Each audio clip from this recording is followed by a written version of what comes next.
This program is part of the Infinite Potato Alliance. Visit us at infinitepotato.com.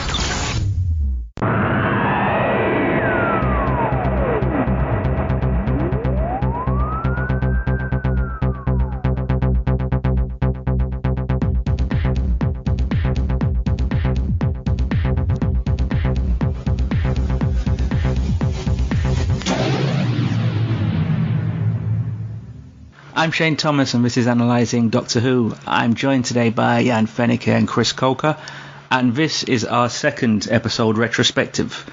In the year of the 60th anniversary of the show, we are going to take a look back at the 50th anniversary episode, The Day of the Doctor. So I'll start with you first. When we look back on this episode, what from this episode did you like the most as far as your favourite part was? I think my favorite part was probably the doctors interacting. I was just rewatching the show last night. The chemistry between David Tennant and Matt Smith was fantastic. And then you bring in John Hurt along with them, and it kind of explodes on screen. They really had great on-screen chemistry. They interacted well. It's funny. You're me? Both of you? Yup. Even that one? Yes. You're my future selves? Yes! Am I having a midlife crisis? Why are you pointing your screwdrivers like that? They're scientific instruments, not water pistols. Look like you've seen a ghost. Phil, loving the posh, gravelly things. Very convincing. Brave words, Dick Van Dyke. Oh, encircle them! Which of you is the Doctor? The Queen of England is bewitched. I would have the Doctor's head. Well, this has all the makings of your lucky day. I think there's three of them now. There's a precedent for that. You actually believe that they are all the same character and yet not the same character. So same software, different case. This is one of my favorite all-time episodes in general, but that is one of the highlights for me. Just the three of them interacting the way they do. Absolutely. I mean, it's favorite part. I mean, I agree with Jan that the interaction between the doctors is great. It's amazing to have Sir John Hurt there to be a doctor. I mean, that is incredible. I mean, one of the great actors of the last 50, 60 years to be there, an icon of sci-fi. I mean, yeah, it would have been great to say, here's Christopher Eccleston or even here's Paul McGann, but to have him be replaced by Sir John Hurt was really an amazing idea. Came up with that one. We may come back to this, but like in his, I reference this almost like every other episode of this podcast, but Stephen Moffat did a detailed exit interview when he left the show, and he does talk about some of the difficulties that went into making this episode, definitely as far as casting went. My favorite bit was not too dissimilar from Jan's bit, was the kind of culmination of all the Doctors showing up. We're going to freeze Gallifrey. I'm sorry. What? Using our TARDISes, we're going to freeze Gallifrey in a single moment in time. You know, like those stasis cubes? A single moment in time held in a parallel pocket universe. Except we're going to do it to a whole planet. And all the people on it. What? Even if that were possible, which it isn't, why would you do such a thing? Because the alternative is burning. And I've seen that. And I never want to see it again. We'd be lost in another universe. Frozen in a single moment. We'd have nothing. You would have hope. And right now, that is exactly what you don't have. It's delusional. The calculations alone would take hundreds of years. Oh, hundreds and hundreds, but don't worry. I started a very long time ago.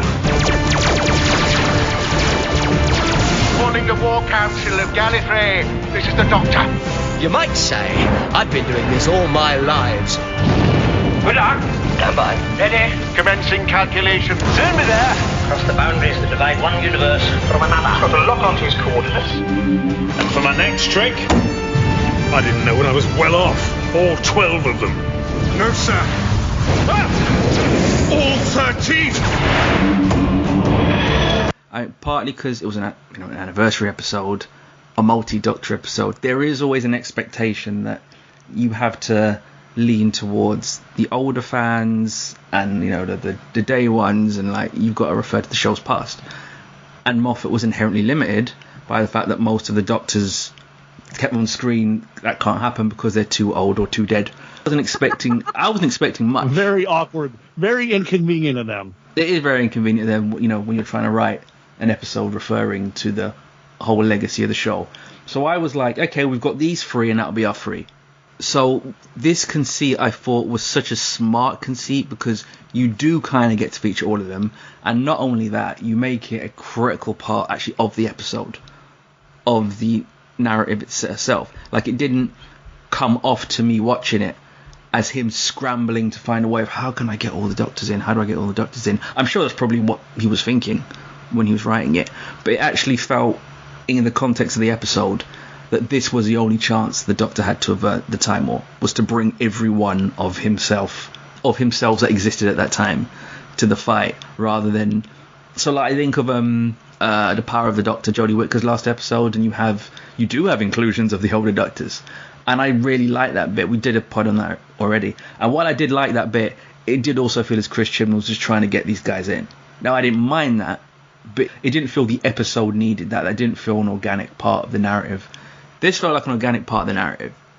Yeah, I agree. I mean, I actually really like The Power of the Doctor, and I think Chibnall was very clever in the way he did it, but it does not quite shoehorn, but you can have the story such as it is, and without that, and it would still go on. You know, it could have been her doing her own thing, or it could have been her plus the fugitive doctor. You could have had anybody in there, except that he was trying to wrap things up for Ace and for Tegan. This does feel very organic. I know there are some fans who don't like this episode. They don't like the fact that we suddenly had this like secret doctor we'd never heard about. But for me, I just thought it worked really, really beautifully. I'm not sure.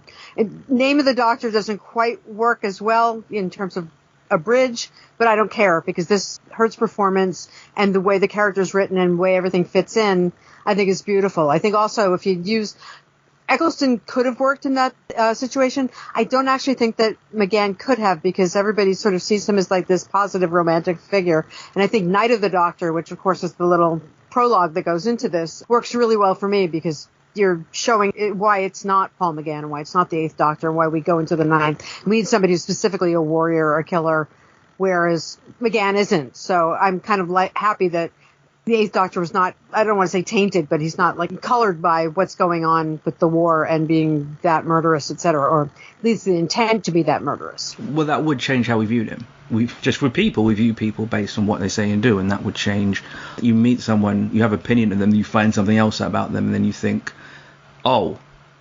And I mean, the whole War Doctor thing, it wasn't the plan. That was based out of necessity. That is Christopher Eccleston. That's meant to be Eccleston, and you can see how Eccleston would have fit in there, but if he doesn't want to do it, you can't make him. Not much you can do about that. So what's your alternative? And this was the alternative, and even though my first initial reaction was, oh, they're doing what? I think Moffat himself was like, I can't believe I'm messing up the numbers. Like, he himself has said that. And I was saying, oh, no, look, we've changed the numbering. I can't change the numbering. What do I do? I change the numbering. Your fan brain must have been going, oh. What if people have got tattoos with the numbers? I mean, those people are going to be in agony replacing the numbers. So I mean, there might not be room for a new one. But the notion is, I mean, the Doctor and the show breaks its rules all the time. This wasn't a case of Stephen Moffat trying to be too clever or trying to put his imprint on the show to subsume everyone else. I do think it was just a case of him giving the best alternative for a situation. Was to an extent out of his control. No one says anything if this is Christopher Eccleston. I think if we're going to talk about including all the Doctors, I think we have to give a mention to including Peter Capaldi for like 5 seconds. Now, I was lucky enough to spend the 50th anniversary in London. I went to the big convention, and I saw the special in the movie theater in the middle of London. And the 2 biggest applause points in the film were, of course, Tom Baker at the end, and, of course, seeing Peter Capaldi's eyebrows just staring out. Like, those are the 2 parts of the film where everybody just went nuts. So I think it was very clever that having cast Peter Capaldi early enough in the role to include him in the special, it established the idea that, you know, the eyebrows were going to be the Peter Capaldi trademark. So that was probably a very, very late addition to the episode, and maybe it was probably the last thing they filmed, because I checked and Peter Capaldi wasn't announced as the Doctor until only 3 months before this episode. Right, wasn't it like August? Yeah, it was announced in August. Episode was November. That's probably look, just quickly get him on the set, film it now. We'll cut it in our final edit. Similar to the introduction of all the other Doctors, it was so unexpected. It was, this is cool. I didn't expect this other cool thing. I didn't realise we were getting this bonus on top, even though it was 5 seconds.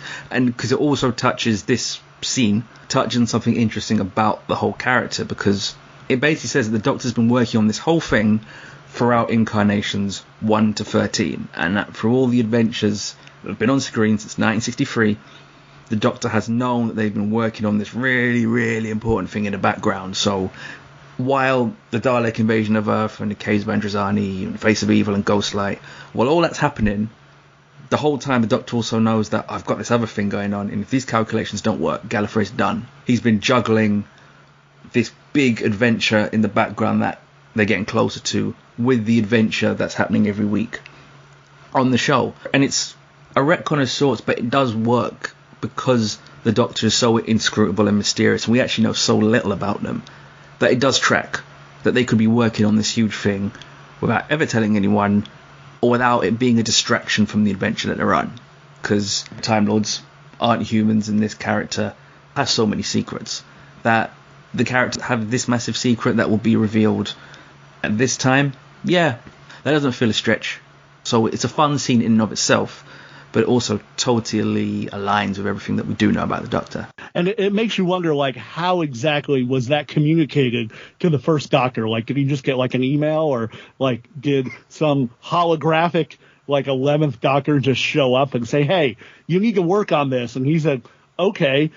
You just wonder what that conversation was like, to share that information in order to get that ball rolling for centuries and centuries. Chris, you and I think alike, because when I was watching it last night, I mean, I've got to have seen this at least like 20, 30 times, because it's one of my, Day of the Doctor is one of my sort of comfort food. Like when I need something to just sort of cheer me up, that's one of the episodes I'll throw on just to leave in the background. And yeah, it suddenly struck me like, how did he tell himself? There's probably like an entire book of short stories one could put together of just like how the Doctor told each one of himself, that time now their selves, about this particular calculation that had to be done, and or why.